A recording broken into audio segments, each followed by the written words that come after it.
Welcome back to Half the Battle. I'm your host, as always, Daniel Levy, your co-host, Shaq. We're going to be talking UFC Calgary, Dustin Poirier versus Eddie Alvarez. And Shaq, it's going down this Saturday. Two of the most exciting fighters in the sport, two of the most violent fighters in the history of the sport are going to throw down once again. And if their first fight was any indication, this could be a candidate for Fight of the Year.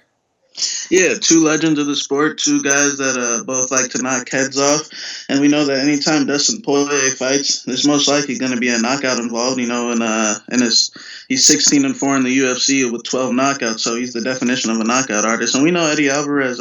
They don't call him the Underground King for no reason. When he gets wobbled, that's when he's the most dangerous. And man, Dustin Poirier is in the most dangerous form of his career right now. So anytime he's going out there, man, it's nice to see him finally putting it all together. And obviously with Eddie Alvarez, you can never count a guy like that out. But it doesn't stop there, Shaq, because this card has Jose Aldo versus Jeremy Stephens, Joanna Jędrzejczyk versus Tecia Torres. And I could go on forever, but it just goes to show the magnitude of this card. You know, I know you remember UFC 149 when the UFC was in Calgary, and they had this amazing card lined up, and then everyone fell off, and it ended up being one of the worst cards ever with Hector Lombard versus Tim Bosch and Uriah and Hennen, which actually wasn't a bad fight, but the rest of the main card was so bad, Czech Congo versus Sean Jordan, that it ruined it for everyone. So now for Dana White's birthday party, he hooked us up with a stat card, Shaq. Yeah, and he picked the right one. Dustin Poirier and Eddie. They got two lunatics throwing fists at each other, and you know one guy's going to fall unconscious. Yeah, and I'm really excited about that. And for anyone wondering, yes, MaxBet season is going down this weekend. And yes, my boy Ping Wang Lu with the plus 100 came through last weekend. But now it's time to get another win here at Calgary. And let's start off in the lightweight division, man, because we got Devin Powell. He's minus 125. The comeback on Alvaro Herrera is plus 105. Now, Shaq, you know, no disrespect to both these guys, because I respect anyone that steps inside any cage, gets it locked behind them, and goes into a fist fight on a Saturday night against a grown man for money. And that's what these two are doing. But when you talk about the deepest division in the UFC, which is the lightweight division, these have to be the two worst guys. So the question is, who's going to keep their job, and who's going to come take some L's on the NFC local scene? Yeah, you know, anytime you get a guy at like Devin Powell at minus money, obviously you want to look into fading him, but then you gotta see what you're working with. And you're talking about Alvaro Herrera. You know, Alvaro is he's what we like to refer to as a jobber. You know, he's most of the time he's here to get his ass beat, but in this sense, I guess they gave him one last chance to see what he's really made of. You know, this is a guy that lost to Hector Aldana on Tough, so anyone that's blind fading Powell, be very careful of what you're getting yourself into. You know, personally, this is a fight I want nothing to do with. I think Powell is one of these, jobber scarecrows where, like at Jane's, where you hit him a bunch of times and he's still standing for some reason. And Alvaro, I mean, he's a tough Mexican, but at the same time, we've seen the tough Mexican quit. I mean, he straight up quit against Hector Aldana. He got finished by Jordan Rinaldi in the first round. He pretty much gets finished every fight. So this is your typical jobber fight. I'm gonna take the underdog Alvaro Herrera. I just think he'll probably land the harder punches, but don't be shocked when he quits and gets Darce choked. As we saw, Powell's got some. I guess he's got some decent Darce chokes. He threatened Horcher in that third round, got it to go to a split decision. I don't know how, but props to him. And he didn't get finished by Jakar Close. So, like I said, this guy is very hard to put out. You know, it's easy for me to sit here and say, well, if Drakkar Close and Daryl Horcher didn't knock this guy out, then Alvaro Herrera sure as hell ain't going to knock this guy out. But as you know, MMA math and all these things, they don't they don't mean shit, because anything can happen inside that octagon. But based on what we've seen, man, and going into this, I was like, oh, I get to fade Devin Powell against a Mexican? Oh, yeah, I'm going to take that. But when I watch the tape, it turns out that Mexican, he doesn't fight like a Mexican, man. He doesn't have that heart, that warrior spirit that all the Mexican warriors are known for. Alvaro Herrera actually lets down the Mexican people in most of his fights, man. I don't know what his deal is. I think he might be too big for 55. He might need to go up to 70, but then he goes up to 70. He's got love handles, but he doesn't know how to cut weight properly, so he gasses out after 2 minutes. And if he gasses out after 2 minutes against a guy like Powell, not that Powell is anything to write home about, but one thing I can give him credit for is he's super tough. I mean, look, he was a punching bag in his first two UFC fights, but But in addition to being a punching bag, he didn't go down. Both fights went to decision. He was there for the whole 3 rounds both times, and against Darrell Horcher, he even came back and won the third round. So my boy Devin Powell, even though I once called him the worst fighter on the UFC roster, he's actually made improvements, but he's been out for a while. He's overcoming a serious injury. We don't got to get into it, but if you saw online what it was, it's pretty fucking devastating. I don't know how one could come back from that. So, Alvaro catching him is not going to surprise me, but if this goes into deep waters, I don't think Alvaro has the gas tank, and I think that Devin Powell could potentially submit him or win the decision. So it's funny to say, I'm actually picking Devin Powell in a fight in 2018, so we'll see what happens. Now, next up, we got Nina Ansaroff. She's minus 135. The comeback on Randa Markos is plus 115. Now, Shaq, it's interesting because Randa Markos has wins against some of the best fighters in that division. She beat Tecia Torres. She beat Carla Esparza. But then she's got losses against the worst fighters in that division. She lost to Courtney Casey. But Randa Markos is 5-0 in Canada. She is the underdog. So let me ask you something. Is she going to make it 6-0 in Canada? Or is Nina Ansaroff going to hand her her first Canadian loss? Yeah, Markos is one of those girls that or one of those fighters that haven't been able to put 2 wins in a row together. Kind of like Feely and Hooker were, in that spot going into their current win streaks. And these people that can't win 2 in a row, generally lately they've been winning 2 in a row. So it's going to be interesting. Androv, she's a very good striker. She's got that Taekwondo background.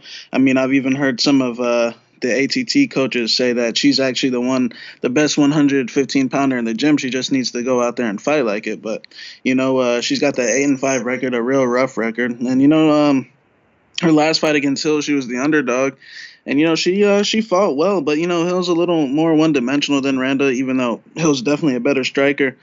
But, I don't. It could be a chance where people are, overvaluing that win a little bit.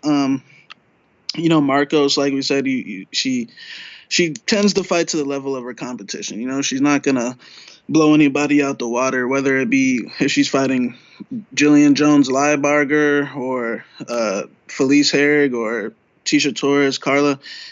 She just she fights the level of her competition. So we know most likely this fight's gonna be real close, as both their fights generally are very close. So I'm gonna have to go with the underdog side. I think Randa is gonna get her, her second win in a row. I definitely think Androv's the better striker, but what about Androv's wrestling? Now I know she does have a 70% takedown defense, but Randa Markos shoots a lot of takedowns, man, and this is gonna be one of the better wrestlers that she's going up against. When she fought Justine Kish, she wilted in that third round and gave up easy takedowns. When she fought Juliana Lima, she gave up easy takedowns, and as far as I'm concerned, she hasn't fought a real tie-up threat since. So, I'm going to take the underdog Markos in this one. I think Androv will be getting the better of the feet exchanges, but, Randa does have that big overhand right, even though that's pretty much the only thing she does throw.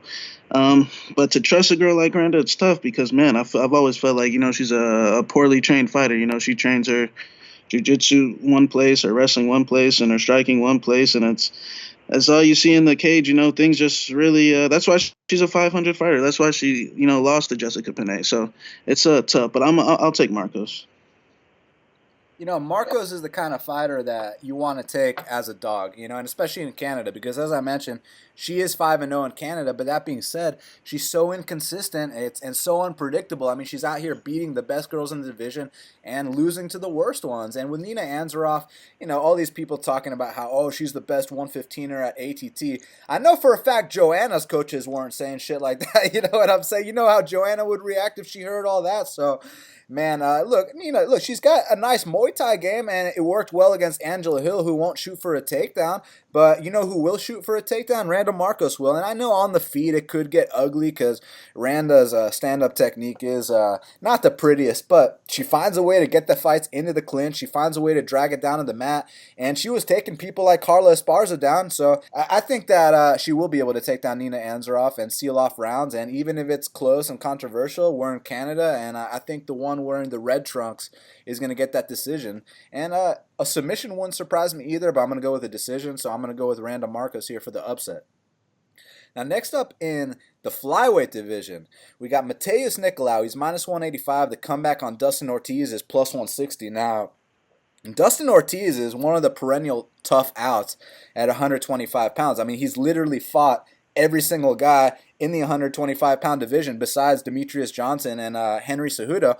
And now he gets the chance to go in there and fight the very hyped prospect, Matheus Nicolau. So what I got to know, Shaq, is the hype for real on Nicolau, or do you think Ortiz is going to grind another one out?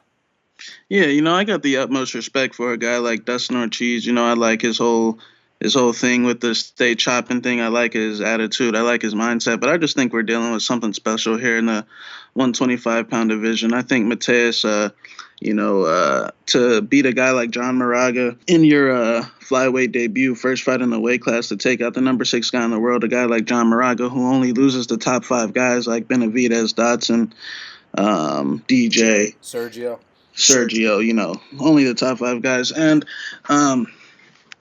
Ortiz, he's a solid guy, but I just think there's a big skill difference out here in space. I think Matheus has the best boxing in the division.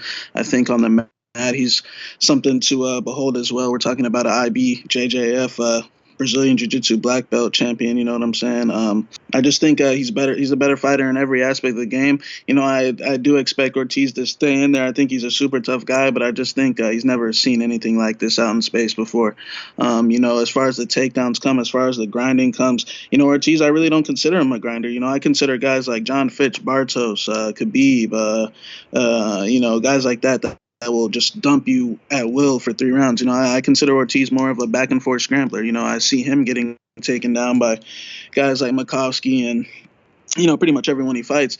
And then, he's a good turn-inner. He likes to turn into guard with about 1:30 left and still rounds. I don't think that's going to be the case here. I think Matheus is just too smart. I think he's got a team behind him to, get the game plans right. And I think he'll just outbox Ortiz for the most part and stuff the takedowns and on his way to a 30-27. Yeah, I'm with you on this one as well, man. I've been very impressed with Matheus Nicolau, especially since he dropped to 125 pounds. I mean, you make your UFC debut against Bruno Correa at 135 pounds. No one's ever heard of this guy. Then you drop to 125, and all of a sudden you're fighting the number 6 guy on planet Earth, and he beat him at his own game. And also, a lot of people have questions about Matheus' takedown defense because obviously that should be the question here. You're fighting Dustin Ortiz. Dustin Ortiz takes down a good bit of his UFC opponents, and also Dustin Ortiz has the fastest knockout in UFC flyweight history when he knocked out Hector Sandoval. I believe it was in 13 seconds, Shaq. So Dustin Ortiz has some accolades, but when we're talking about credentials, people think that Matheus Nicolau is just some boxer, and his boxing is great. Don't make no mistake about it. But what they don't realize is that he's a world championship jiu-jitsu guy. He's a serious high-level black belt. He's a guy, and let's talk about his takedown defense for a second, because he used to come out of Novo União, which is a camp that's known for legendary takedown defense. I mean, you've seen the takedown defense that Renan Barão and Jose Aldo had in their primes, and Matheus Nicolau has that exact technique, but all those guys at Novo União have been getting run down. As you've seen, they've been losing all their fights, and Matheus knew he had to try something different. And, the Moraga fight he did at Jackson's camp, he knew he had to go 3 rounds hard. He went there in the elevation. And for the Smolka camp, he knew, look, Smolka's a guy that's going to scramble a lot. Let's go to Damian Maia's camp. And he did this camp at Damian Maia's as well, and I think that's the perfect place to train for a guy like Dustin Ortiz. And look, Dustin, he's going to be a super tough out. You have to put this guy away. You have to take his back, and every single time that he's fought a black belt, he has gotten his back taken, even against non-black belts, even against a purple belt like Zach Makovsky. Now, the last fight with Pantoja, it seemed like Pantoja was on his way to winning the fight, but Pantoja kind of had a bit of a cardio issue. I'm not convinced that Matheus has that cardio issue because, if anything, when you 10-7 someone in the first round like he did to Louis Smolka, you have an excuse for gassing out the next 2 rounds, and he went out there and won the next 2 rounds dominantly as well. So I don't think his cardio is in question at all. And I think he's going to be making huge improvements each fight. I think Dustin Ortiz is a great fighter, but there's levels to this shit, and I think that Matheus Nicolau could be a potential top 5 guy. So I actually see him coming out here. If he gets the back of Dustin Ortiz, I can see him choking him out, or on the feet, it could be a left hook KO. But bottom line, I do have the favorite, Matheus Nicolau, to get the biggest win of his career here. And Dustin Ortiz is a super tough guy, and he'll stay chopping like he likes to say. Now, next up, we got Caitlin Chukagian, she's minus 150. The comeback on Alexis Davis is plus 130. Now, Shaq, this is the second women's fight in a row where the Canadian is actually the dog. And it's interesting because both of those matchups are striker versus grappler. So I got to ask you, man, you going with the striker or you going with the grappler here? Yeah, it's going to be a interesting fight. We know what Chukagian's game is, and Davis. That was a decent win over Carmouche last fight. We know where her skills lie. We know that if you play around with her on the mat, don't be shocked. When your arm's almost getting broken because she's one of the pioneers for that, or one of the building blocks for that division. She's been fighting for over 11 years, and we know that she adapts quickly. I do think on the feet she is a little bit of a mummy. She tends to get hit with pretty much every punch her opponent throws, but that's her game. So it works out. But if you tie up with her, if you go to that mat with her, you're in danger. And we've seen Chukagian. We really not really say outclassed on the mat per se, but when she did fight Carmouche, it was more of a physical strength thing. You look at Carmouche and you look at her. You see Carmouche with all the big muscles, and you see Chukagian, pretty skinny. And she was fighting at 135, so now she's back at 125 where she's undefeated. The deal, Chukagian. I actually just saw a video a couple hours ago of a little 3-minute clip of her not landing any strikes but making sounds. And we know that's her thing. We know she's gonna, make her little tennis he ha ha ha, all that good stuff. And she's probably gonna win a decision here. I just think Davis is too slow. I think the movement of Chukagian, the angles, that Mark Henry style, will probably take her a long way. I think it's going to be a fairly, close fight to the looks. But, when it hits the scorecards, I think it's going to be a 30-27. I think the Chukagian point fest, the grunting, the tennis sounds, I think it will prevail again.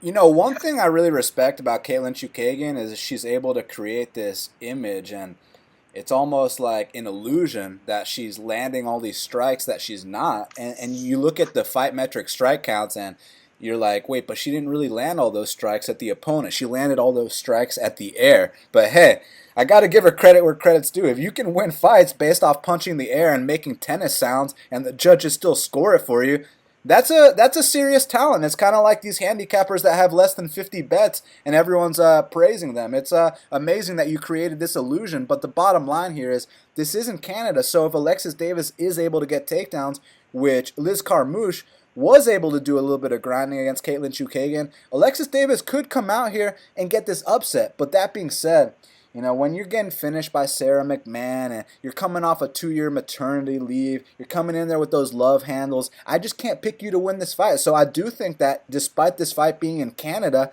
I still think Caitlin can punch the air, make all those sounds, run around the ring and do absolutely nothing and still win a 30-27 on one of the judges' scorecards. So I am going to go with the favorite Caitlin Chukagian here as well.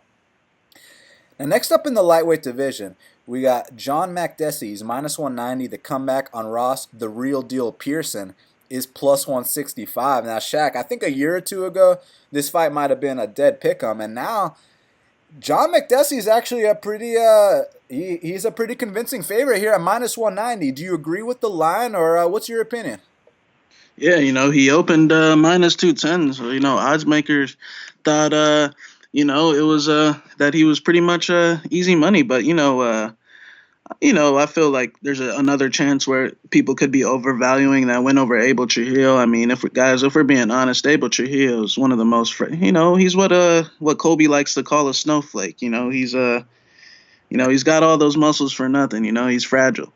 You know how Abel is.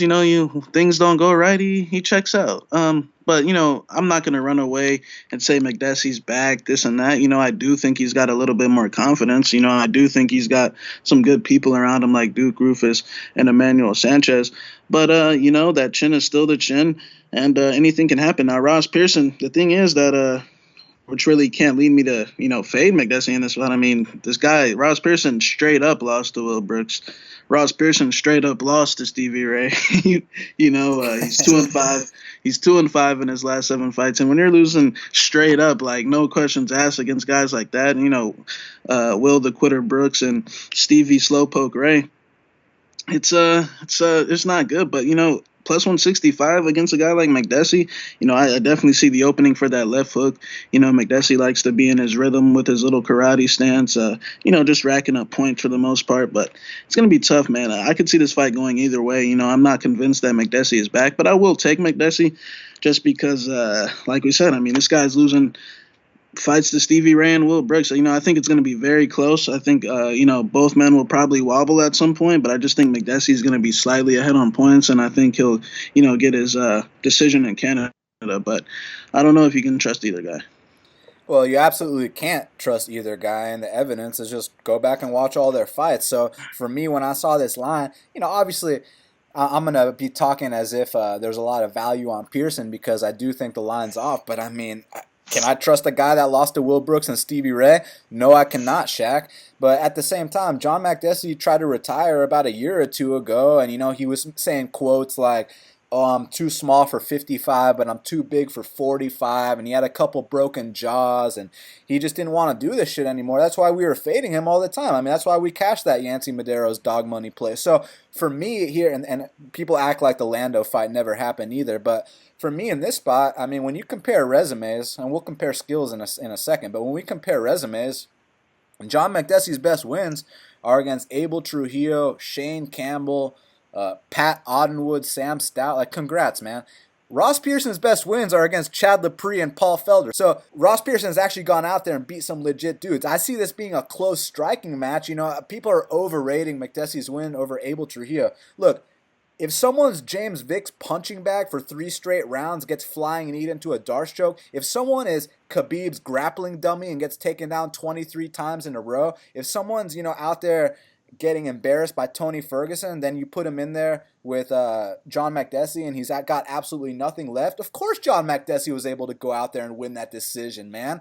But I think he's actually on the same level as Ross Pearson. It's just slightly different styles. Pearson a little bit more traditional boxing for MMA, and John Makdessi is a little bit more, karate taekwondo for MMA. So, I think Makdessi does keep his lead hand low, which could leave an opening for that left hook of Ross Pearson. I just see this being a close coin flip type of fight, and at this line, when there's a plus 165, I'll just side with the dog here. I'm going to go with Ross Pearson via split decision.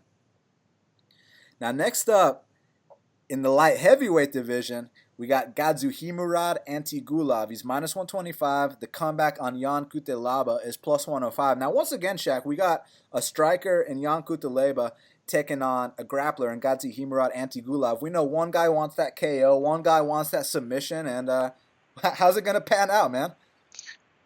Yeah, we see some late money coming in on Cutelaba as of last night. Antigulov was like minus 160 for a while.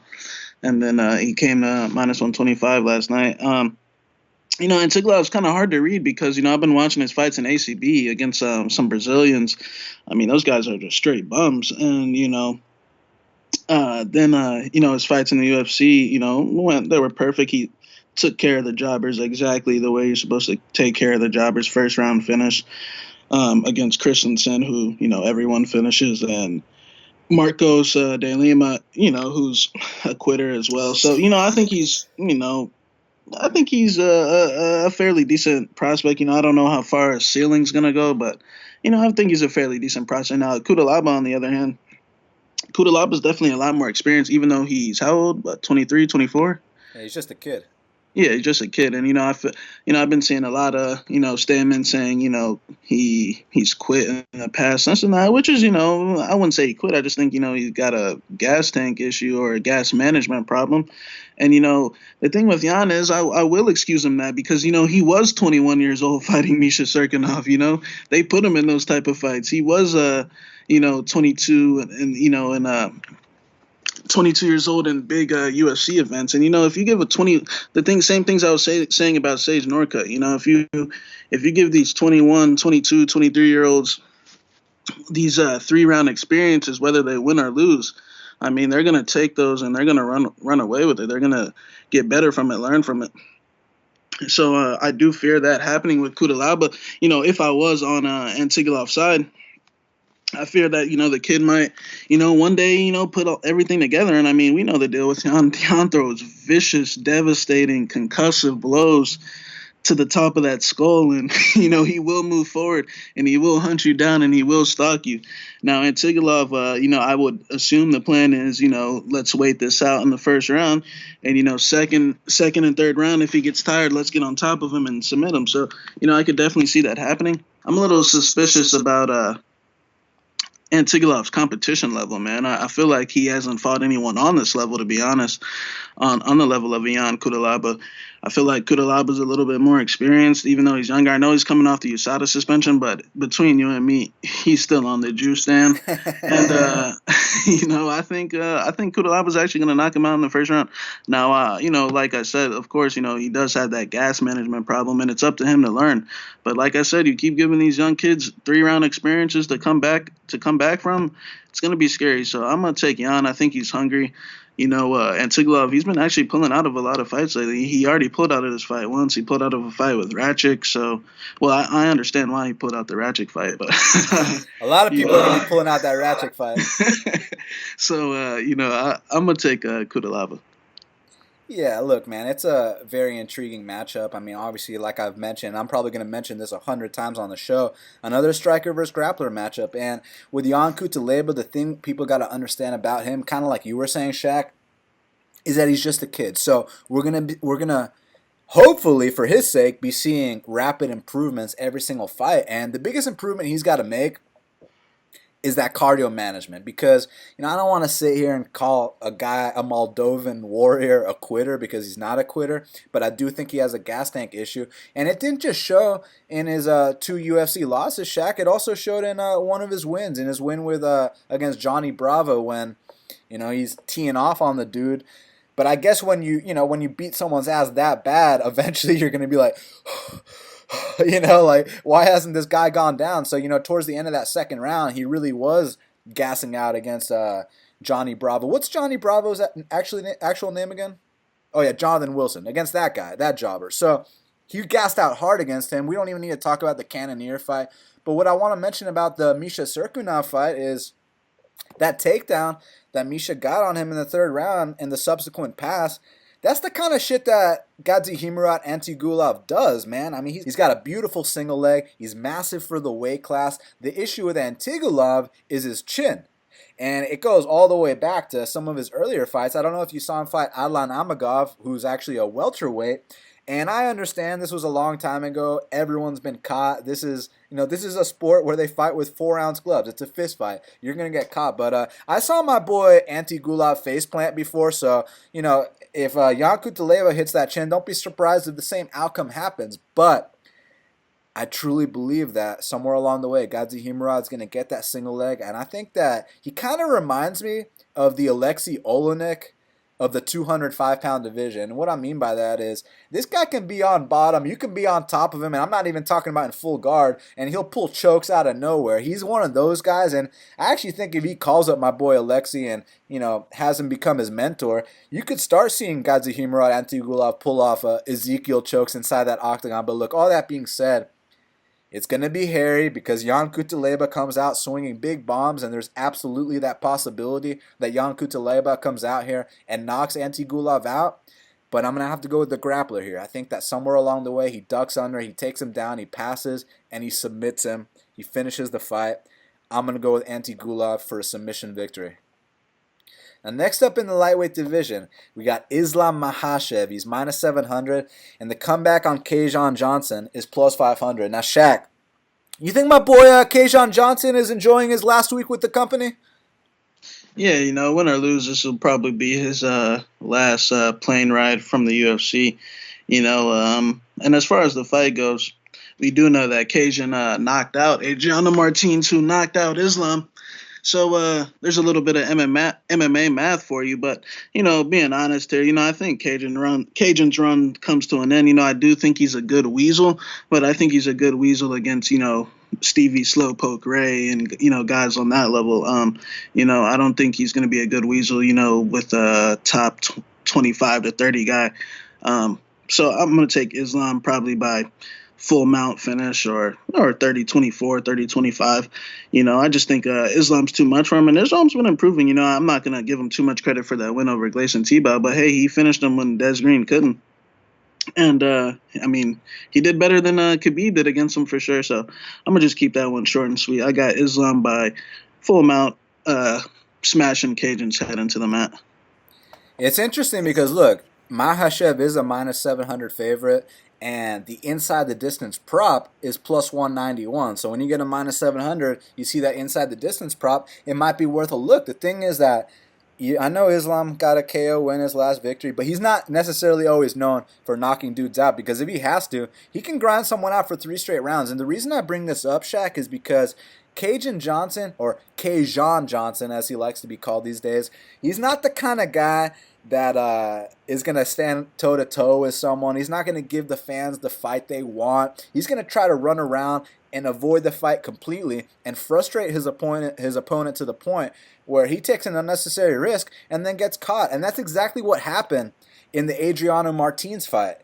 The big difference here, Shaq, is that Adriano Martins loves to stand and bang. Adriano Martins isn't shooting for takedowns all the time, even though I must say Adriano Martins did take down Rustam Khabilov in Brazil. Remember that? That's how he won that split. But in this specific situation, I thought that Adriano wanted to just go out there and knock Kajan Johnson out. I mean, the dude's had 2 broken jaws. Chad Lepre and Taiyun Bang both destroyed this guy's jaw. I'm going to do the same thing. And, he fell into Kajan's game plan, and he paid the price. And then Stevie Ray, we don't got to talk about that fraud, but one thing I want to say about that is that, I know it's officially a split decision win for Kajan Johnson, but if you go back and you watch that 3rd round, the ref didn't see it, but I saw it. Stevie Ray actually got knocked out for a second. He went out cold for 1 second, but then Kajan landed a follow-up shot, actually woke him up, and ended up winning the decision. As far as this matchup's concerned, I think that if Islam's smart, which he seems to be pretty fucking smart. I mean, all the dudes he trains with, all these dudes are fucking winners. These Russians know how to win fights, and I think that if Kajan tries his bullshit where he tries to literally run away, and when I talk about run away, I'm not talking about Alejandro Perez, I'm not talking about James Vick, I'm talking about really running away and avoiding the fight, not being slick with it. So I think that if Kajan does that, I do think that Islam will be able to cut off that cage and then take him down to the ground and then either grind him out or potentially set up the finish via ground and pound, like you said, or a submission, or he can just go out there and win a dominant decision. The bottom line, unless a fluke happens, Kajan Johnson's about to get his walking papers. And Kajan, it was a fun ride, my man. You got to speak against the UFC. You got to have your little moment at the Performance Institute when someone was giving a speech and then you stood up in the middle of it and embarrassed everyone. You got to do the whole bit, my man. The funny thing is, Shaq, is that Islam Makhachev could pull out being sick tomorrow. And the UFC is going to give Kajan Johnson his show and win money and send him on his way. You know what I mean, Shaq? Yeah, rightfully so. Whether what side you take or not, pro-UFC, anti-UFC, if you work for someone and you talk shit about them, you expect to be fired. Yeah, look, Kajan, it was fun, man, and congrats on everything, and I hope your rap career goes well. I got Islam Makhachev with a dominant victory here. Now, next up, also in the lightweight division, actually in the featherweight division, we got Hakeem Dowadu. He's minus 370. The comeback on Austin Arnett is plus 310. Now, Shaq, minus 370 for a guy that had the debut that he had. Is it steep or is it warranted? Because we've seen what Austin Arnett has done in the UFC lately. What's your opinion, man? Man, it's tough because, if you go back and listen to our show for the Danny Henry Hakeem fight, we told everyone that Hakeem Dowadu, someone along the line pretty much told him he was God's gift to MMA and that he was, Conor McGregor. He's training he was training at SBG for that fight. And I'm here to let you know that he's not. As we know, that SBG camp, they're not doing so hot these days. But, hey, Conor's coming back in October, so they'll be able to pay their light bill.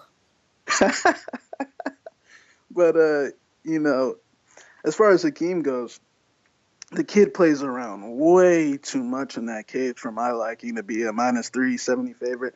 Now, I understand he's fighting, a guy being bought in as a sacrificial lamb to get his ass beat. But, and that's pretty much what they've been using Arnett for. I mean, because he got butchered by Brandon Davis on Contender Series, and then they fed him to my boy Sandhagen, who's fighting Yuri, by the way. Um, and he got butchered in that spot as well. But you know, Hakeem is a physical guy. He's got every athletic tool in the book. It's just his defense. He plays around on purpose. He's got his left hand down, and it finally came to bite him in the ass in his last fight. So, I see him in some interviews with his sunglasses and, his hat twisted around backwards. But I mean, the guy's got to, keep his emotions in control. Not saying that he's emotional, but he needs to come in here and, respect these guys. Because I felt like in World Series, he was getting away with a lot of shit. When he was fighting that Russian and Steven Seiler. So, I will take Akeem just because, like I said, the scenario is, Arnett come in here and get that ass beat real quick. But uh, God, I can't trust that guy. He plays around too much. His hands are down. His chin's up in the air when it doesn't have to be. He's purposely eating shots to prove a point. And but I'll take Akeem anyways. I mean, dude, it's interesting to see him line minus 3-7 when he got blown out the water by. Look, no disrespect to Danny Henry, but Danny Henry ain't exactly the guy that you want blowing you out the water. So, all I gotta say, man, is that I wish he was fighting someone a little better because Austin Arnett, you saw those two ass whoopings he took, especially the last one. And, we were saying stuff like Austin Arnett will probably never win a UFC fight, but that was before they matched him up with the super overhyped Hakeem Dowadu. But look, if it's a pick 'em, I'm leaning with Hakeem. I think he's got better techniques. I think if he doesn't fuck around and he actually takes it serious for once in his life, he can come out here and show a little bit of the potential and, the athleticism, I don't want to sit here and say striking prowess when we got guys like fucking Dustin Poirier, Jose Aldo, and a bunch of other great strikers on the card. But there are levels to this shit. I think Hakeem is better than Austin Arnett, but I completely understand why people are taking the shot on Austin Arnett. Plus 310 to fade this bum. The only thing is that plus 310 is on another bum. So it's just kind of, it's kind of interesting because it's like if the Devin Powell and Herrera fight was lined like this, you take the dog all day. But in this spot, you'd probably take the dog as well. But I just think as a pure pick, I have to go with Hakeem Dowadu. I think he's slightly better than Dustin. So I'm going to go with Hakeem for the win here. Now, next up in the welterweight division, we got Jordan Young Guns Meehan. He's minus 115, and Alex the Shark Morono is minus 105. Now, Shaq, you like how I gave Alex Morono a new nickname, one that won't get him in trouble? I don't think that's gonna get him. I mean, there is a thing called the Great White Shark. So, but as far as the fight, the fight's concerned, I like Morono. I think, to be honest, his fight against Keitaro Nakamura, I thought he won that fight. But he fought too close in Japan, and they fucked him over. But I think Morono's got a high motor. I think he's. I'll go ahead and say I think he trains harder than Mean, and I don't even know Mean's training situation. But I just think Morono definitely wants it more at this stage in both of their careers. Now Mean is coming off that win, so I'm assuming some people think he's got a little confidence riding off that. But if you haven't figured out the way to beat Eric Silva, I mean. What else is there to say? Exactly. If you can't beat Eric Silva, I mean, you really shouldn't be in the UFC. That's why the guys that, Eric Silva have beaten, that's why they have losing records or, they're not in the UFC. So, I think Mean, occasionally, he'll let it go, but I just don't think physically he has it anymore. This is a guy that started his pro career at 16 years old. And, when you start that career from that young, you die. Some guys die out a little late. Like, you see the two guys in the main event, Eddie and Dustin, they both been fighting since they were 17, 18 pro. But, they're still going on strong. But, you got some guys that Mean, who probably had to fight every weekend, every Friday night, take all that damage. And now you see him retiring at, age 25, 26? And then coming back because, he probably needs the money. And, he just really can't pull the trigger the same way he used to. And even when he did used to pull the trigger in the UFC, this was a guy that was allergic to adversity, Dan. I mean, that fight with Perpetua let you were the early stages. He won the first 2 rounds, and then he kind of wilted in the 3rd round. The Thiago Alvarez fight, complete domination, takes a knee to a body kick. And then he comes back for the Mech fight, and he's just not the same. He's a little older. His chin's not the same. His body's looking softer. His body's looking a little softer. He's older. I mean, plain and simple. There's a lot of things different in the sport now. And Morono, I think Morono's going to win this fight just by his want and desire. I think Morono wants to be here. I think when things get tough, I think Mean's going to want to check out. I think Morono's going to want to put him away when things get tough. I think Morono, his fight with Nico Price, hey, he got knocked out by Nico Price. Nico just knocked out someone from his back the other day. So, there's no shame in that, in my opinion. I do think, he doesn't use all of his skills. He does stand up for the most part for the entire 15 minutes. But I just think the pace and the tenacity is what's going to take him to victory here. And I'm going to actually say by finish, third round.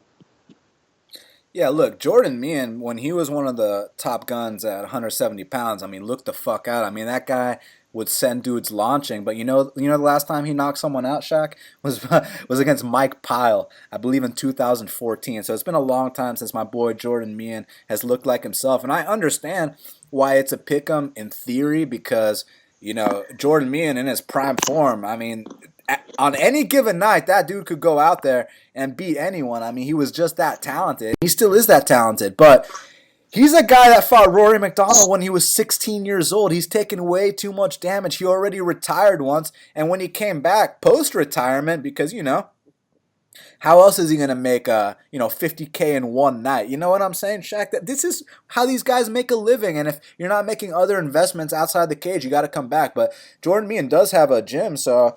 but look, it's in his blood. He's a fighter, man. But that being said, he's a shot fighter. He's not the same guy he once was. And all the evidence you got to see is watch the Thiago Alves fight. I know he got stopped. I know it was almost a quit job, but he actually looked really damn good for the first round and a half in that fight. So you watch that.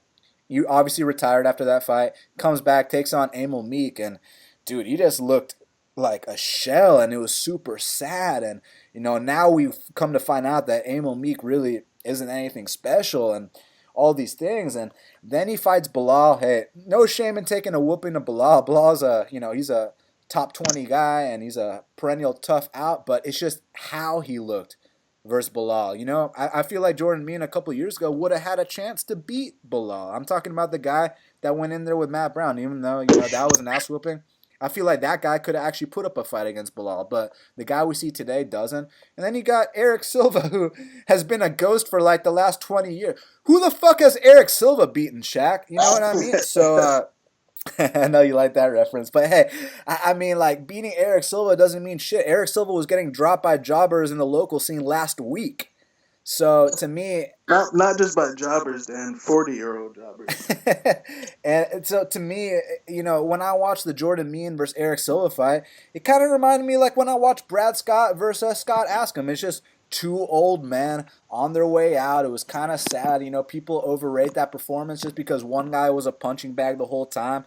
But the reality, Shaq, is that Jordan Meehan just ain't the same guy anymore. With Alex Morono, I'm not sitting here acting like he's some top 15 guy, but what I will say is that there's two guys in this fight, Jordan Meehan and Alex Morono. One guy is completely shot, that's Jordan Meehan. The other guy, Alex Morono, is an average fighter, but he's still got life left. He's still got something in the tank. He still wants to be there. So for that reason, I think that's enough to come out here and beat a guy like Jordan Meehan, who he doesn't throw with the same intensity and ferocity, and he doesn't have the same kill shots like he used to. He's hesitant to pull the trigger. He doesn't have the same cardio. His body shrunk. So I see Alex Morono. He's got a nice game where he feints 3 times before he throws anything, and he just gets people guessing. And then when it's time to throw heat, Alex Morono can throw heat, and not to mention he's a jiu-jitsu black belt. So you shoot in on a guy like that, and don't be surprised when he snatches that neck. And obviously he came through for us against Josh Berkman. This is definitely a step up. Meehan also beat Josh Berkman. They got that common opponent, but now they meet in Canada. I know Meehan's going to have a lot of people in the crowd supporting him. This is where he's from. But I don't think it's going to be enough. I think Morono is the hungrier fighter, and I think the hunger, the will to win, the desire is what's going to carry him to a victory here. And I actually understand where you're coming from with that third round TKO, because I could totally see the first round being close and Alex taking over in the second and then finishing in the third or winning a decision. But bottom line, I think Alex Morono outworks, out-hustles, and outpaces Jordan Meehan and gets the victory. Now we got to talk about the main card because first up in the lightweight division, we got Olivier Aubin Mercier. He's minus 115. The comeback on Alexander the Great Hernandez is minus 105. Now, Shaq, I know you recall when Alex Hernandez fought Beneil Dariush in his UFC debut, and we went on half the battle and we said, guys, do not parlay Beneil Dariush in this spot because this kid Alex Hernandez is serious. And it turns out he was serious. He went out there and he knocked Benny out in under a minute. But that being said, a common theme was that Benny's previous opponent, Evan Dunham, they had this 3-round war. Then they both come back and they both got finished in under a minute.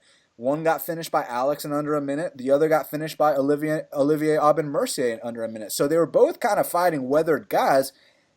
We don't know much about Alex, but what we have seen is impressive. So do you feel like you know enough about Alex to pick him against Olivier Aubin Mercier at this point, Shaq? Yeah, I'm kind of looking to this fight a lot because Mercier, I've been feeling for a while that he's been, making steady improvements even before the Dunham fight. But I agree with what you're saying about Dunham and Beneil. I mean, Beneil took that canvas snap to Edson. Then he had that fight with Dunham, serious damage taken.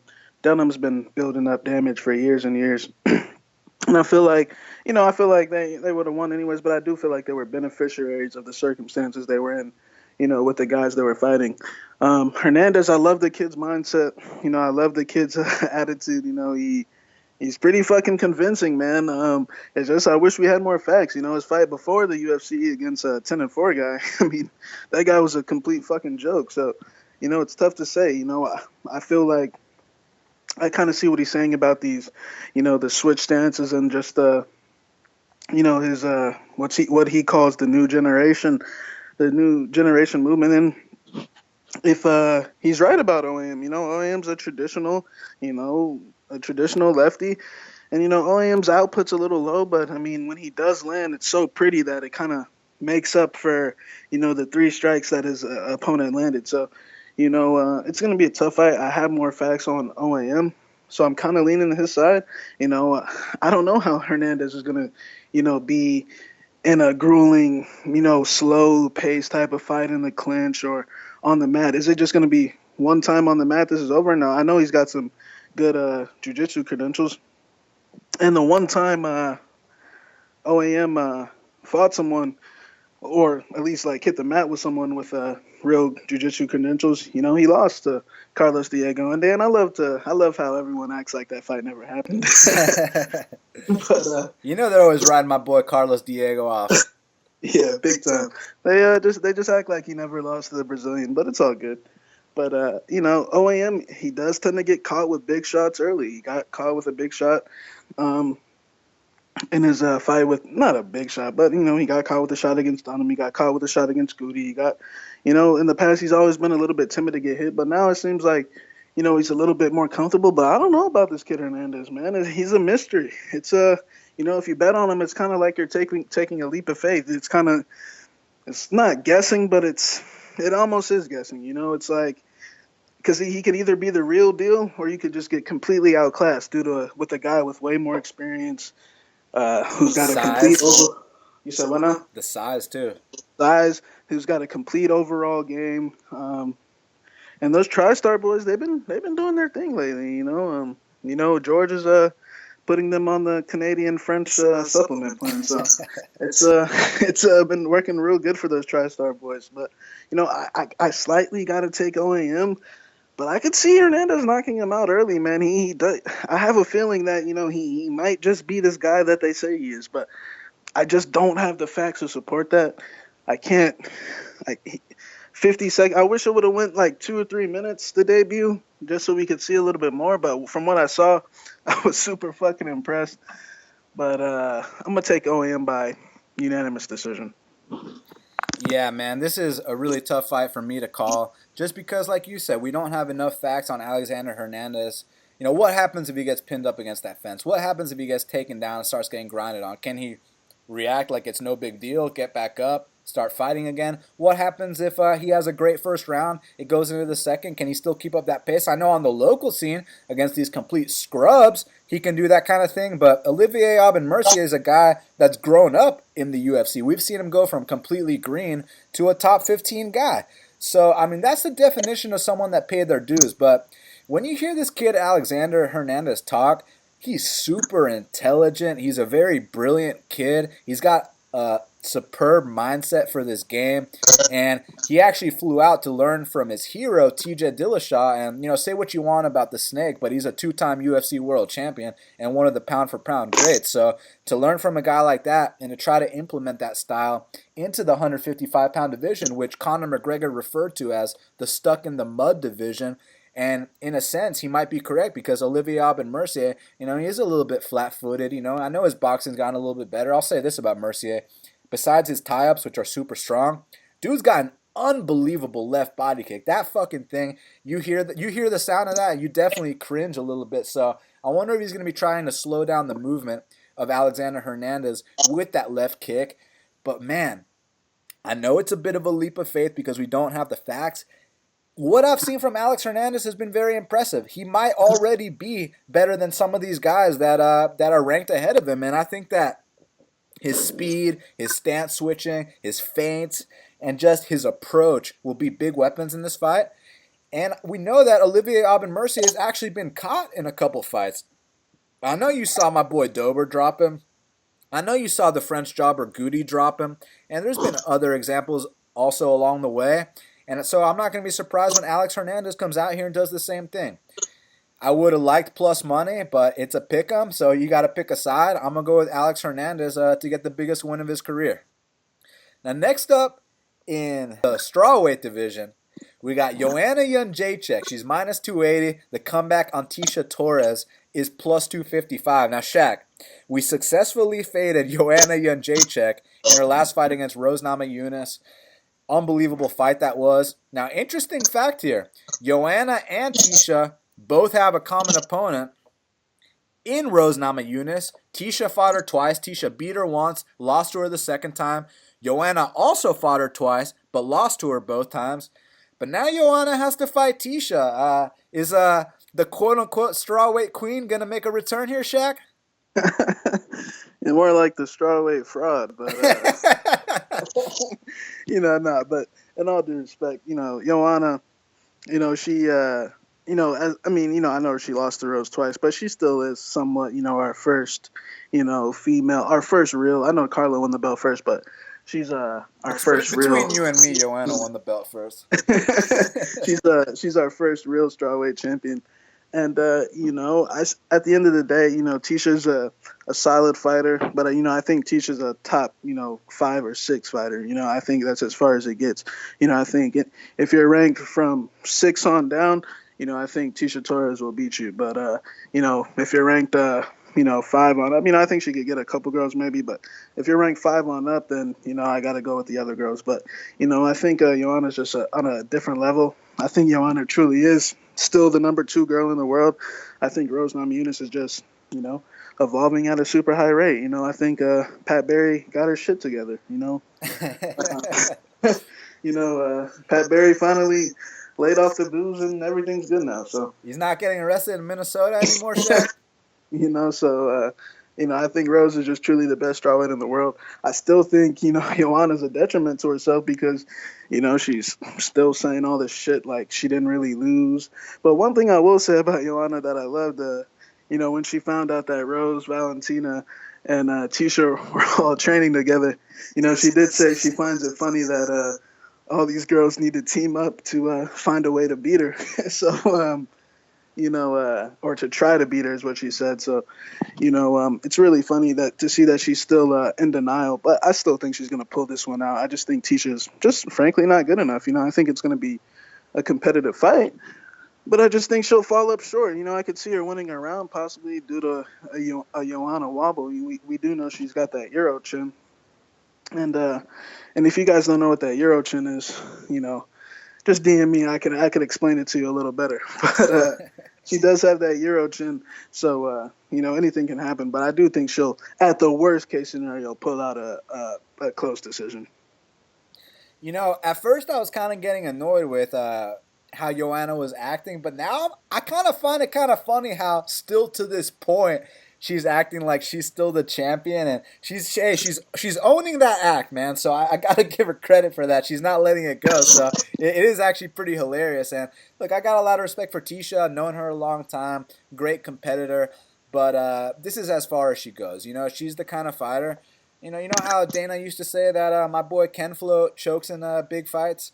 You know how my boy Dana used to say that Tyron Woodley chokes in big fights. Well, Tecia Torres chokes in big fights, and it's not even gonna come down to choking, man. I just think Joanna's simply better than her. I think Joanna's gonna set a significant strike differential on Tecia Torres' face, and that's the bottom line. Now, look.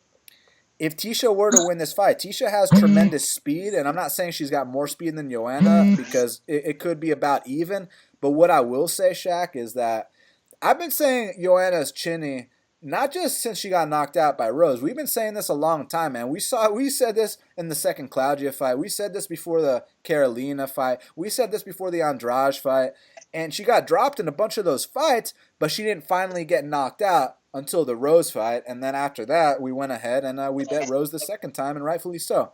I just don't think Tecia Torres is on that level, and that's the bottom line. I see Joanna coming out here and winning a dominant decision, but if it's true that Joanna might actually be done, because as we know, the fight game evolves every day. One day you're the fucking king or queen, the next day you ain't shit. So we'll see what happens, but I still think there's a big skill difference, a skill gap, and I see Joanna taking the decision here. Now, here we go, man, because shit's about to get real for this co-main event. Now, check out this line. We got Jeremy Stephens. He's a minus 120 favorite. He's taking on Jose Aldo, who's plus 110. Now, Shaq, the longest reigning featherweight champion in UFC and WEC history is an underdog to the man with the most losses in UFC history. What's your opinion on this matchup, Shaq? Yeah, personally, I've been seeing a lot of that this week, and I think it's complete, bullshit. Like the whole Jeremy's lost to everybody thing, which is true, but like, so fucking what? The times now, and that's all that matters. Jose is an old Brazilian, and first thing, Jose, he is one of the greatest featherweights of all time. He's a warrior. He never quits. But firstly, let's just go ahead and take a look through that Novo and Yao stable of fighters. They're core fighters, the guys that were, juiced out of their minds in that steroid era. None of them look good I can go through the list. Henan, look at the state Henan Barrow's in. Before he fought Kelleher, they were saying similar things. Kelleher was losing to bums on the local scene when this guy was champ. There's no way Henan's going to lose to this guy. Well, Henan's completely done now. Taz Latis, he can't finish fights when his opponent's got a broken rib. My boy Dantas. Look at the stunt he just pulled the other day. When they're creeping around that 30-year-old mark, which Jose is creeping around, in between you and me, he's 50 in fight years. Dantes, Hakron Diaz is out of the UFC. John Teixeira is on a 2-fight losing streak. Johnny Eduardo. Look at the stunt Johnny Eduardo pulled the other day. The list goes on and on, man. We haven't heard from Leo Santos in 10 years. That guy's always injured. That environment just runs you into the ground. It's good for the young fighters, but the thing is, once they hit that 27, 28, 29, then they just start to fade, man, and it's just the facts. If someone can tell me one guy from that gym that's doing good, now I understand Jose is the best guy from that gym, hands down, by far. And, lately it seems like, well, he already had a cardio issue with, in his prime. He was losing the 5th round to Lamas. Those fights with Frankie Edgar, that first fight with Frankie Edgar, he was slowing down. The Chad Mendes fight in Brazil, the second one. Mark Hominick. You said what now? Mark Hominick, like he already had a cardio issue to begin with. And then, progressively, now he used to gas out in those fights, end of 3rd, 4th round. Now he just gasses out a little sooner. And progressively, these Nova guys, they gas out a little bit sooner. So, Jeremy, as far as Jeremy's concerned, yeah, he's got the most losses in the UFC. Fuck yeah, he's got the most losses in the UFC. The motherfucker's been in the UFC since he was 20 years old. Try a whole decade in the UFC. You know what I'm saying? Of course he's got the most losses. And he's also got the most appearances. He's about to hit that 30, so we know his Reebok pay is really good. But Jeremy, I feel like his punch rate has gone up a lot, man. I feel like he's went less power and he's just gone to touch more. I think and it's led him to success. That fight against Duho, he was the underdog. People thought Duho was a little bit too fast for him, and Duho was using similar techniques of what they want Jose to do. They want Jose to throw leg kicks. But Dan, when's the last time Jose, utilized leg kicks? I mean, look, he threw a couple leg kicks against Holloway the second time, but it wasn't the chopping down the tree like he did against Uriah. It was nothing like that. Ever since he broke that leg against Zombie, he's completely abandoned the leg kicks. The fight against Frankie at UFC 200, he might have thrown like two. And then, his fights against Holloway, if you guys actually look into it, Holloway is actually one of the most low-kicked fighters in the UFC. If you guys look at Holloway's eating low kick stats, the guy gets hit with a lot of low kicks. Ricardo Lamas and Jeremy Stevens landed over 20 low kicks on Max Holloway. But, Jose, that was your opportunity to, exploit that. You can get back to your low kick game, and it didn't happen because he's abandoned it, man. So now what I'm getting to is now we're getting, the old faded Brazilian who, in the first Max fight, he gassed out in the middle of the second round. But in the second Max fight, he was gassed out in the middle of the first round. Like I'm saying, progressively, they start to gas out a little bit sooner. Their chins aren't the same anymore. And then when they start doing that Nova, they pretty much just get that ass beat against the fence, man. They all got heart. They're not going to quit. But I just think Jeremy's going to be too much for him. I actually can see a situation where Jeremy's actually low-kicking Jose. Jeremy's standing his ground, and he's not, gone to point fighting mode, but in his setups, they're kind of, more on the point fighting style. He's just trying to touch, and then, he'll set up that big shot. So, I see a situation where Aldo comes out here. I don't even think the first round's going to be hairy, to be honest. I think, they'll swing, have a couple exchanges, but what's going to leave this fight present for Jeremy is when Jose gets tired, he's just going to plant his feet and slug and throw straight right, left hook, and they're going to test and see, they're going to have a dick measuring contest. Who's the better man? And I feel like that favors Jeremy. I don't think Jose has, at this stage in his career, has too many, facets of his game. Look at these two fights. I mean, when he gets hurt, he's just standing there and he wants to slug. He's saying he's going to get back to his jiu-jitsu roots, but as far as I'm concerned, an older Brazilian trying to tie up and grapple and work and get back up to the feet. Like Shaq, what does that even mean? Get back to his jiu-jitsu roots? Like I get he tapped out Cobrinha and all this shit. When has he ever been a jiu-jitsu fighter inside the octagon? Yeah, I mean that's just not what he does. So now he's resorting to things that he's never done before. The low kick is out the arsenal now. So now he's just pretty much a boxer. It's desperation in my opinion. It's looking for answers. I'm looking at the countdown show and they're doing their strength and conditioning, on a basketball court. Their weights, they're lifting weights. They're lifting weights like, as my boy Conor McGregor said, they train very animalistic in that gym. But, I just think Jose is done. I think I'm not necessarily like he's completely done. I just think it's a good fight for Jeremy. I think people are going to realize, that Jeremy actually is getting a little better. The Hanato fight and the Frankie fight, you could clearly see there was something off there, man. I mean, he was just strictly power. Now it's completely different. Now he's just touching. Well, he wasn't with Eric for those two fights, right? You said what now? He wasn't with Eric Del Fierro for those two fights, right? Yeah, exactly. So, him and Eric had to get that money situation settled. It's settled now. And now we see that success, man. So, I know they're saying Jeremy's due for an L. He's, he always loses. So, we'll see. But I got Jeremy by second round or third round KO. Yeah, I mean, look, a couple years ago, I think Jose Aldo would have easily won a decision over Jeremy Stevens. I think he would have put a clinic on Jeremy Stevens. I think it would have been -3, -400 on Jose Aldo to beat Jeremy Stevens. But as you know, this sport evolves so quick. And I mean, Jose Aldo, he was a guy that was 25-1. That's like an unheard of record. But since that point, he's lost 3 of his last 4 via knockout. And I know people are going to sit here and be like, oh, but it was to Max Holloway and Conor McGregor. And I know both of those guys would beat Jeremy Stephens. One of them did beat Jeremy Stephens. Holloway did. It's not about that. That's not the point here, guys. The point here is that, do you remember when my boy Renan Barão was like 32-1 and he was the pound for pound this, and then he had the 2 TJ Dillashaw beatings and he was never the same. Then he's losing to guys that he would have smoked like Brian Kelleher. Well, guess what? Jeremy Stephens. Oh, he lost to Jeremy too. What a coincidence, Shaq.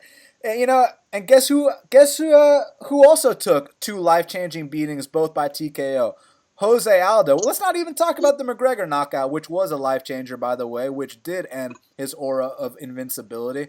Let's not even talk about the Conor McGregor fight. Let's just talk about the 2 Max fights. Yeah, it is Max, the best featherweight on planet Earth until Ortega takes that belt. But look, Max, yes, he is the best featherweight on planet Earth. But let's talk about what happened in that fight. First fight, hey, Jose Aldo, he had a spirited effort that first fight, I know people like to talk about that one combo he landed in the first round where he threw 10 punches at the air, but then he landed that one knee. Oh, my God. It's like, if all those shots landed, then I'd sit here, being like, wow, Jose still got it. But what? He lands one knee in one round, and we're going to sit here and act like he still got it? He doesn't still have it. That burst took everything out of him. But look, he had a spirited effort the first time. The first 2 rounds were kind of close in the first round, and then the third round, I mean, he got a significant strike record set on his face. Then the second time, you can make excuses about it being short notice, but I've seen Aldo take short notice fights in the past, and he's not gassing out in the first round. Well, the second time he fought Holloway, he did gas out in the first round. And it's not because Holloway is so much better, it's because Aldo is completely done. He had a great career. He's the best featherweight of all time, and it's over now. That's how this sport goes. When these guys have those long championship reigns, and then they start getting knocked out every fight, they don't just come back and start winning again. I understand that Aldo would have smoked Jeremy Stephens a couple of years ago, but it's not a couple of years ago. It's 2018. So one thing I got to say about Jeremy, he used to be the guy that won one, lost one, won one, lost one. You know why he's changed it up? Because now he's not just looking for that one heavy shot. Now he's actually doubled his output. Go look at the numbers. His last 3 fights, he has doubled the output in all of them. And I know those guys aren't Jose Aldo, but I really don't think Jose Aldo has much left. I think Jose Aldo's on his way out the game. He's got the burger shop. He's doing the whole bit, opening a gym. Okay, go do your thing, Jose. You had a great run. But one of these guys has title aspirations, and that's Jeremy Stephens, and that's the reason the line is where it is right now. If Jose can weasel this decision, hats off. I just don't think he has that capability anymore. And I think that little heathen's actually going to come out here and knock him out, as crazy as it sounds. That's how the fight game goes. Look, if 5 years ago I would have told you that Dennis Seaver would beat BJ Penn, you'd say I'm a fucking idiot. Well, Dennis Seaver did beat BJ Penn, and Jeremy Stephens will beat Jose Aldo. Main event of the evening. Holy shit. Dustin the Diamond Poirier, he's minus 160. The comeback on Eddie, the Underground King Alvarez, is plus 150. Now, Shaq, I don't miss a fight when Dustin Poirier is fighting. I don't miss a fight when Eddie Alvarez is fighting. But now these 2 motherfuckers are fighting against each other. The first time was chaos. This is going to be chaos as well. Which way you going? Gonna be a great fight, man. I got the utmost respect for a guy like Eddie Alvarez. I'm sure everyone knows I'm a big DP fan, but Eddie Alvarez, I've actually met him personally, man, and he's a super cool guy in person, man. He'll talk to anyone. So, I look up to both these guys. They're both warriors, and it sucks that one guy has to take a canvas nap. It's unfortunate. As far as the first fight, it looked like DP was pretty much schooling him up for about 7 minutes. And, when things got hairy, Eddie threw the 2 illegal strikes. And, whatever way you want to analyze it, some people are going to analyze to say they are illegal strikes. Some people are going to analyze it, as in pride rules, this and that. But at the end of the day, pride rules don't exist. They will never exist. And, I mean, it's just irrelevant, and as far as my opinion. But if you think Eddie knocked him out, then that's the way. If you think he threw illegal strikes, then that's the way. But it's a new fight now. Dustin's What if you think he knocked him out and threw illegal strikes? But he wasn't knocked out. So exactly, those things don't exist, never will exist. So it just it's irrelevant. But as far as the fight goes, it's a new fight. A lot of things has happened since Dustin. He went from being a guy that choked in big fights.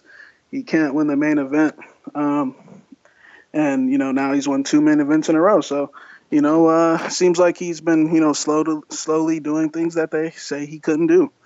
Eddie, that fight against Gaethje, I understand the type of fight that Gaethje generally sucks his opponents in, but man, that was that was an ugly, ugly fight. Now I understand he was on one leg. I know he did have a baseball in his jaw. So I understand it was tough, but I mean, they were exchanging some very sloppy punches, a lot of openings there. And, I still see the same openings. I'm assuming Eddie thinks that if he can stretch this out to late rounds, that he's probably, he thinks he's probably going to break Dustin. But I don't think it's going to hit the late rounds, man. I think it's going to be over in the first round. I think Dustin's going to knock him the fuck out. I think Eddie's a little bit too comfortable, man. I think I'm not saying he's underestimating Dustin, but I think I just think he's a little bit too comfortable, man. I think generally he's the type of guy that has to feel. I know he's got the contract situation looming, but in terms of just the fight aspect, he's a guy that likes to feel scared, nervous. I feel like he doesn't really. I think he thinks low of Dustin, so I think he's gonna get a little surprised. I actually think Dustin, these last 2 fights, those were generally Dustin gives you a heart attack and a half. But these last 2 fights, I mean, in terms of punching exchanges, he really hasn't wobbled.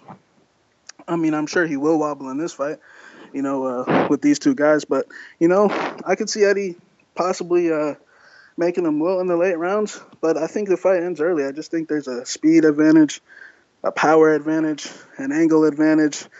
Eddie gets rocked in every fight. Dustin does for the most part as well, too. But I just think Dustin, fight to fight, making these improvements, coming into his own. I just think that he's going to knock him out in the first round. But I can't ever count a guy like out. They don't call him the Underground King for no reason. His back is against the wall. He does. This is the last fight on his contract. So this is a fight I'm going to sit back and enjoy. Man, it's such an incredible matchup. And, from a betting perspective, when you see a plus 150 next to a guy like Eddie Alvarez's name, I mean, you might want to consider it just because, I mean, the guy's a dog. And as Eddie likes to say, don't bring the dog out of Eddie Alvarez. And you know who's about to bring the dog out of Eddie Alvarez, Shaq? Dustin Poirier is about to bring the dog out of Eddie Alvarez. But it might not make a difference, man, because the first time... Now, let's talk about that first time. Dustin Poirier was putting a clinic on Eddie Alvarez, and he was going for the finish. And then Eddie, man, it seems like he's most dangerous when he's hurt. It's crazy how it works because I've been watching this guy his entire career.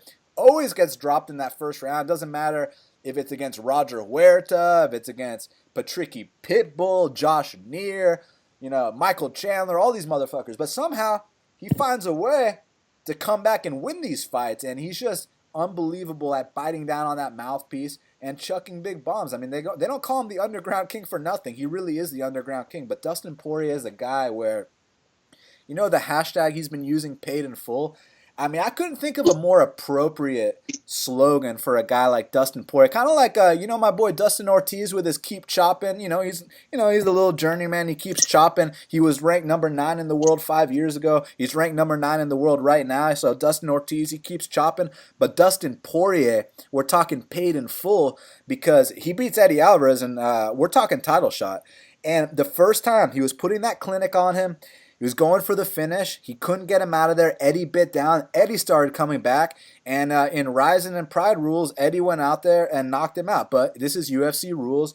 and it was a no contest. Now they're going to run it back. And I think that if Dustin can stay a little bit more composed when he has Eddie hurt, he actually can put the finishing touches on and get him out of there. But he's got to make sure he doesn't make the same mistake he made last time. And I think the first time was more of a mistake on Dustin's part than it was credit to Eddie, because we already know from previous fights that when you hurt Eddie, this is a dude that's going to bite down, swing hard, and I kind of felt like Dustin almost blew his load in a sense in that second round trying to get him out of there. Then when Eddie came back, I feel like Dustin was almost bewildered in a sense. Now, I'm not sure what would have happened if those illegal knees didn't land. Maybe he could have came back, but I felt like it was going to get hairy. But that being said, he has the opportunity to correct that mistake, and I feel like if he stays clean, he stays patient, he stays defensively responsible, he can come out here and finish the job that he tried to accomplish the first time. And let's go out there and knock out a guy like Eddie Alvarez,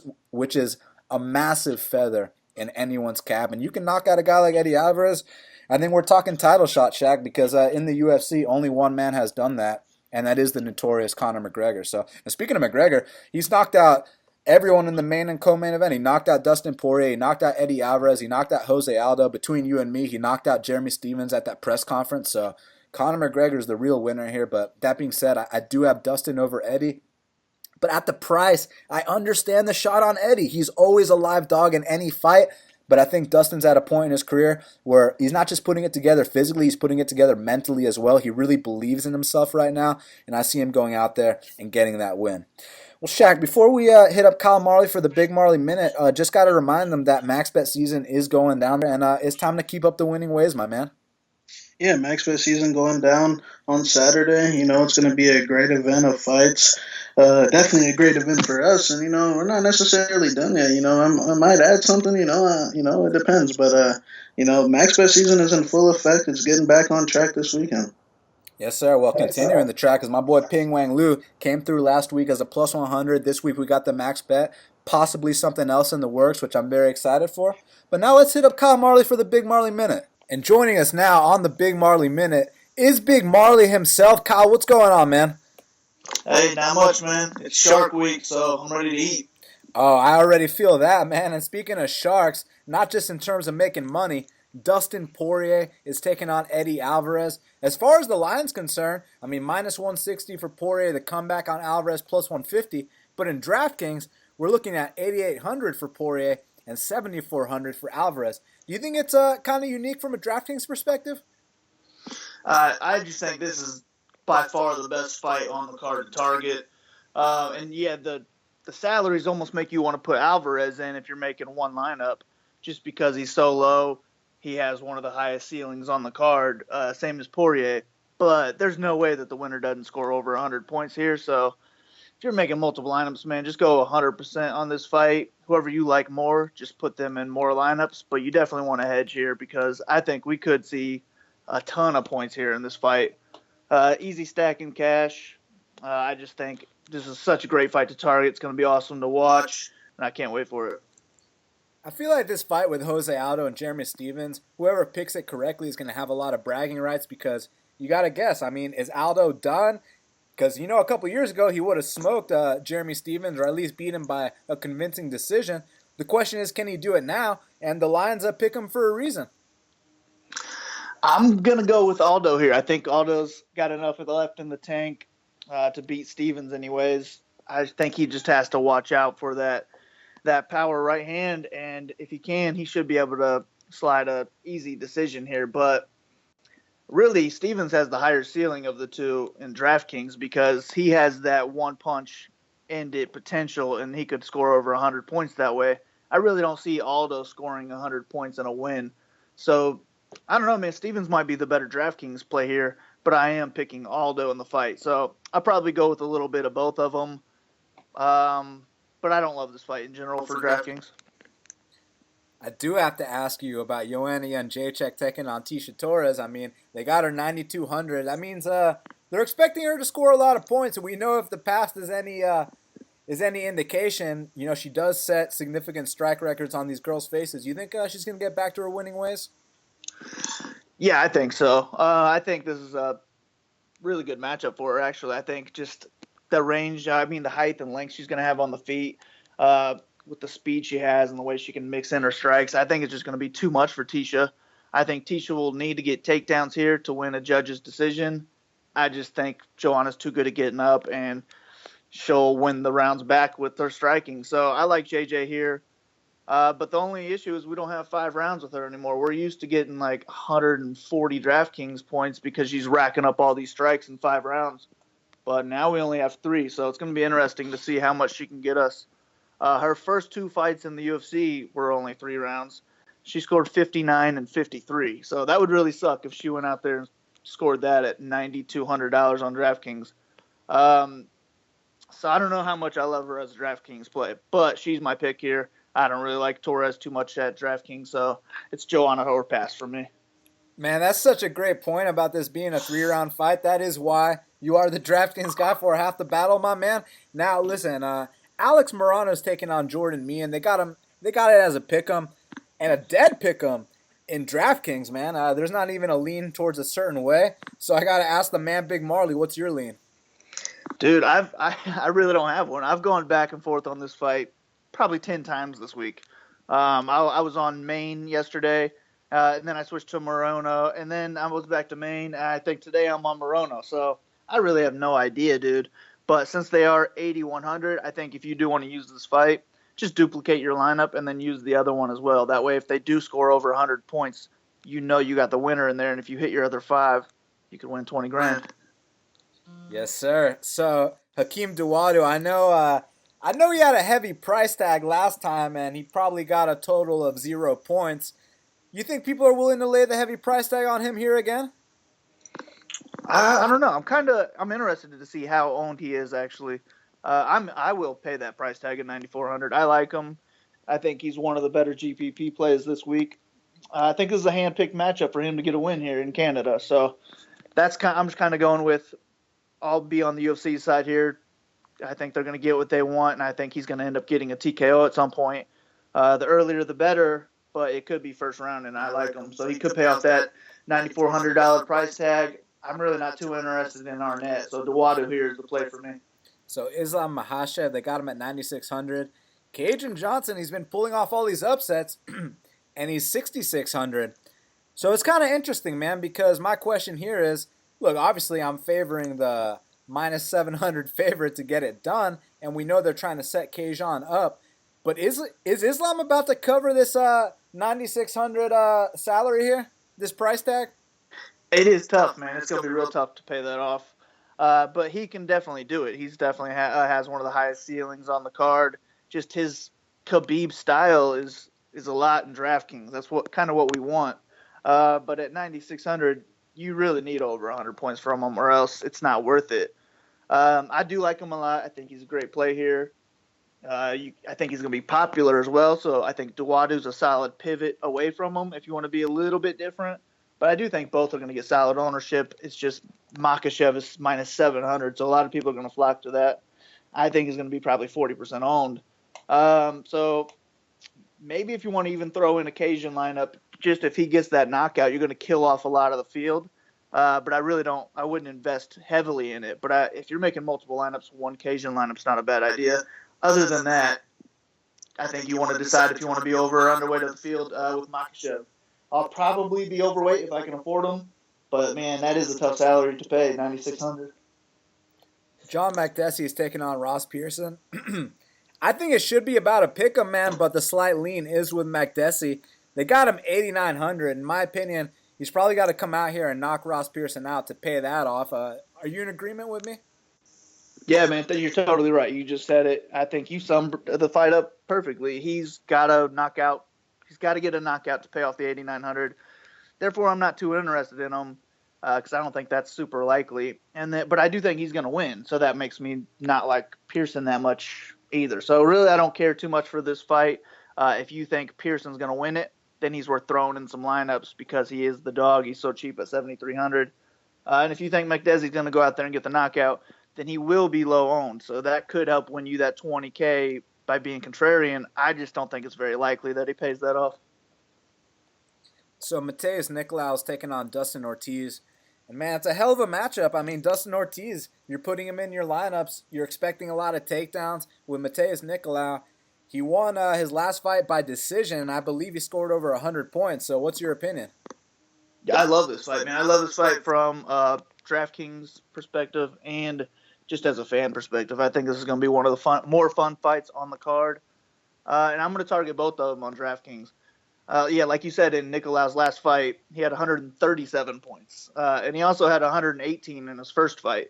So he definitely has a high ceiling. And I think Ortiz is going to be the more popular player here in DraftKings. So Nicolau is probably going to be a little bit contrarian at that 9,000. So I do like him in GPPs for that reason, but I like Ortiz more in cash games. I think this is probably going to go to a decision. Even in a loss, he can rack up enough points that'll help your lineup out, and you can pay up for other favorites. So I love this fight all around. I can't wait to watch it. My pick to win is going to be Nicolau. What do you think about stacking a fight like this? I think with Poirier and Alvarez on this card, you can't do it just because you have to stack that fight. But if that fight wasn't on there, then this would be a sneaky one to do. Now, let me ask you real quick because, stacking a fight like Poirier and Alvarez, that would mean you're assuming it's going to be this big war. But what if someone goes down in the first round? Then that's fine because you're still getting over 100 points in total. Whether it's all from one person, that's fine with me. My goal in stacks is to get more than 100 points. I want a 100-point floor total. Got it. So, any opinion on the chick fights? Obviously, we got Chookagian taking on Davis and Markos taking on Anzarov. You think any of them could potentially score high? I mean, maybe Markos with a submission? Yeah, I'm more interested in the Markos Anzarov fight. I can see going both ways on that to be a little bit contrarian. I think it will be pretty high paced. So, I mean, with the way Fight Metric's been going, they gave Jessica Aguilar 94 points for some reason. So you never know what they're going to do. Maybe they'll give one of these chicks 150 points. So I'm going to throw them in a couple lineups. Maybe Fight Metric will fuck it up again. But I'm really not too interested in the Chookagian Davis fight. I think that's going to be more slow paced. I don't see it getting finished. So I think I'd rather just fade it if you're making a few lineups.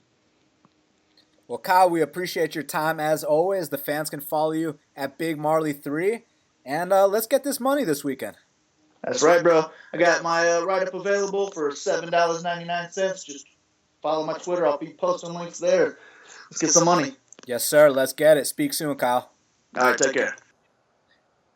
And that's why Kyle Marley is the DraftKings guy for Half the Battle. Well, Shaq, now we got to talk about the fight to watch and the fighter to watch. So what is the fight to watch for UFC Calgary? My fight to watch is going to be Jeremy Stephens versus Jose Aldo, man. If Jeremy Stephens can come out here and get that win, he just beat the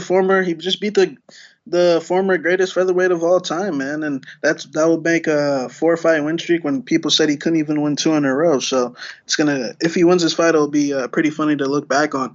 And, if he does win this fight, we know what he's getting next because we know that he was about to get that title shot against T-City. But my boy T-City made the right decision and not to fight. But he is in the doghouse with my boy DW. But, I think that fight's the fight to watch.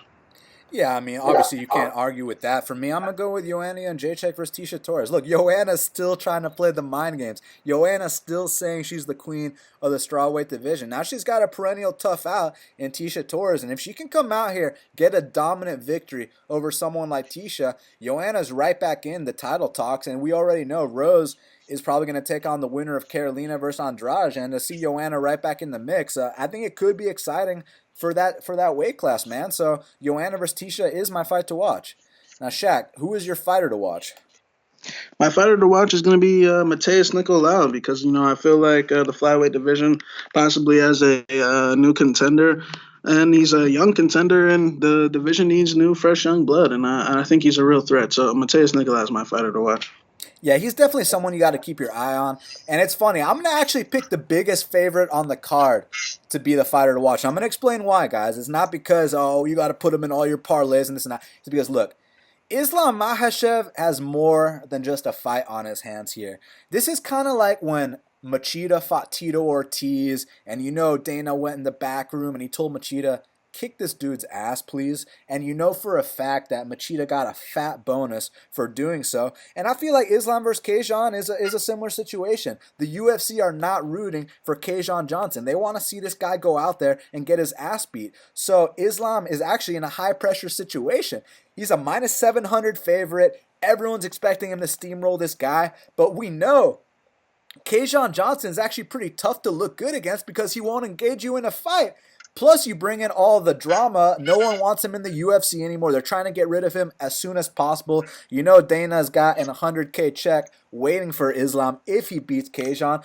He's just got to beat him first for him to sign that check. So for that reason, Islam Makhachev is my fighter to watch for UFC Calgary. Well, Shaq, we did it. It's going down this weekend, this Saturday. UFC Calgary is going to be a hell of a card. And, man, I'm fucking pumped to get another win, man. 110%, man. It's going down. Max best season. And let's get the job done. Indeed, let's do it, my man. So they can follow you at MMA Genius 05 on Twitter. They can follow me at Best Fight Picks. They can follow our Instagram at Best Fight Picks Official. Subscribe to Half the Battle on iTunes, SoundCloud, YouTube, and Stitcher. Get all our bets at bestfightpicks.com, at maxbetseason.com. We want to thank you guys so much for all the support that you've shown us, the new fans, the old school fans, everyone along the way. Thank you guys so much. We got a lot of cool things in the works. So until the next time, let's cash these bets.